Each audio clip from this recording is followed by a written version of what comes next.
Warner Brothers has shit the bed. Again, Monolith Productions' upcoming Wonder Woman game has been canceled so that Warner Brothers can focus on single-player experiences for their big IPs?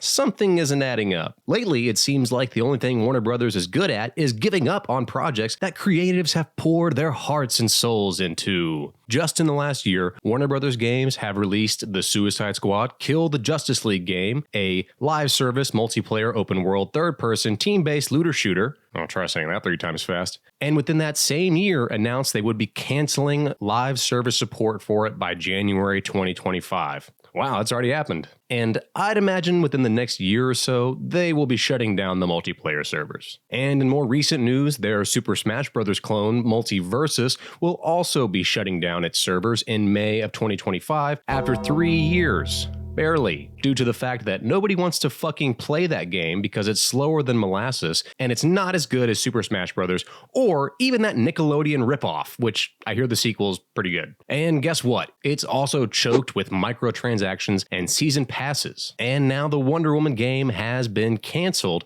apparently due to the failure of these games. And this behavior leads me to think, what did you do, Warner Brothers? Based off this news, I'm led to think that the game was most likely canceled because it was choked with garbage like microtransactions, season passes, and additional paid DLC, which most likely would have seen the game supported by the developers for a year plus after its launch, which Warner Brothers has learned recently is not very profitable. My reasons for believing this. First up, so Monolith Productions is developing the game. They've also developed the Shadow of Mordor/War games, and the Shadow of War game does include a marketplace where players can use premium currency to purchase loot boxes. And yes, the gold can be earned by simply playing the game, but the option to spend real money was wedged into the game. And then yes, you do have Warner Brothers games like Hogwarts Legacy that didn't include microtransactions, but Warner Brothers is inconsistent with this game to game. Hogwarts Legacy doesn't have any microtransactions, but the latest Mortal Kombat is packed with ways to spend your real money. Which is all just bullshit. Honestly, remember when you could just buy a fucking game and then unlock rewards and cosmetics? But no, now we gotta pay $70 to have a bunch of notifications be thrown at you when you boot up the game about the latest skin released or the season pass updates, which you have to use your hard-earned money to access, and you end up doing it because you want to have Skibidi Toilet on your back as you eat shit at a game that a 10-year-old is dominating you in. And no, I'm not speaking from personal experience. Anyways. So premium currency being included as a feature of Shadow of War, Monolith's last production, that leads me to believe that a similar feature would have been included in the upcoming Wonder Woman game. Another reason I'm led to believe that Wonder Woman is choked with garbage is that right now, and for the past few years, Warner Brothers is down bad. Since their merger with Discovery, and even a bit before that, things have been pretty rocky for Warner Brothers. They lost Christopher Nolan after deciding to release all of their 2021 movies on streaming day and date with their theatrical release. Then you have issues like the last whimpers of the DCEU all bombed, not including Joker and the Batman.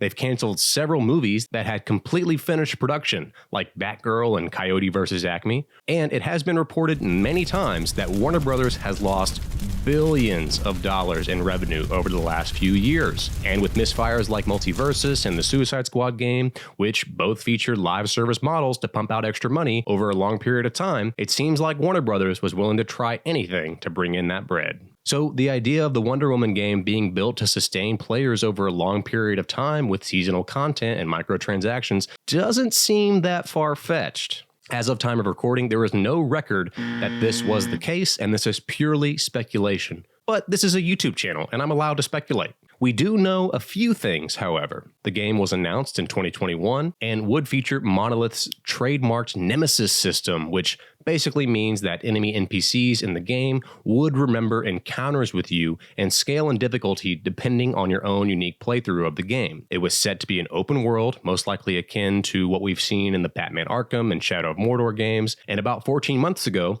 the game was completely rebooted during development to be more like the most recent God of War games. And so far, development has cost over $100 million, and as of the most recent updates, the game was still years away. During its development, there has been a change in management and strategy. Recently, JB Perrette, Sure, was appointed the president of Global Streaming and Games, and in an effort to bring up profits, plans on focusing WB Games' efforts into single-player adaptations of big IPs like Batman, Harry Potter, Lord of the Rings, and Mortal Kombat, which apparently leaves very little room for Wonder Woman. I mean, based off the success of their single-player games like the Batman Arkham series and Hogwarts Legacy, it seems like a smart decision to move back to that.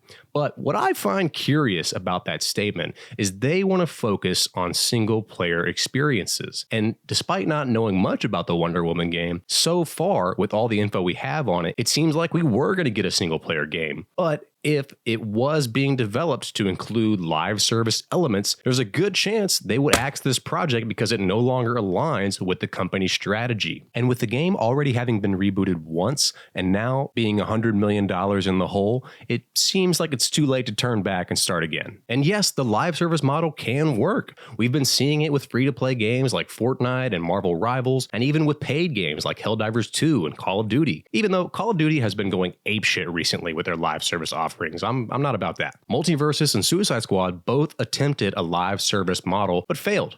Why? Because you didn't make a fucking good game in the first place. If you'd actually made something fun and enjoyable over long periods of time, players might actually spend money on these shit microtransactions. And sure, you could argue there was no live service elements to the Wonder Woman game and it was just plain bad and going nowhere and that's why they canceled it. Makes sense. And at this point in time, there's never been a female superhero-led video game based off a Marvel or DC character. And the demographic of people who buy these games would complain about it being woke and whatnot and wouldn't buy it. Both of these ideas make sense to me. But with how badly Warner Brothers has been doing lately and their previous attempts to drive up profit with these live service games, it just makes me think something more was going on here. But alas, we no longer have to worry about it. The Wonder Woman game has been canceled.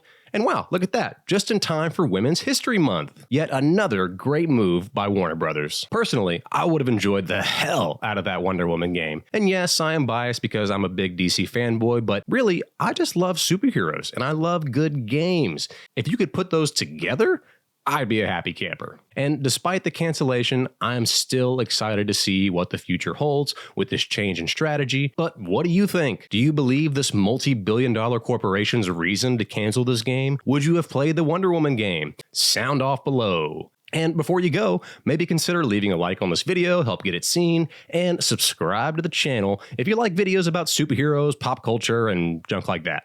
Thanks for watching. I think I'm going to go finish my playthrough of Shadow of War now. Goodbye.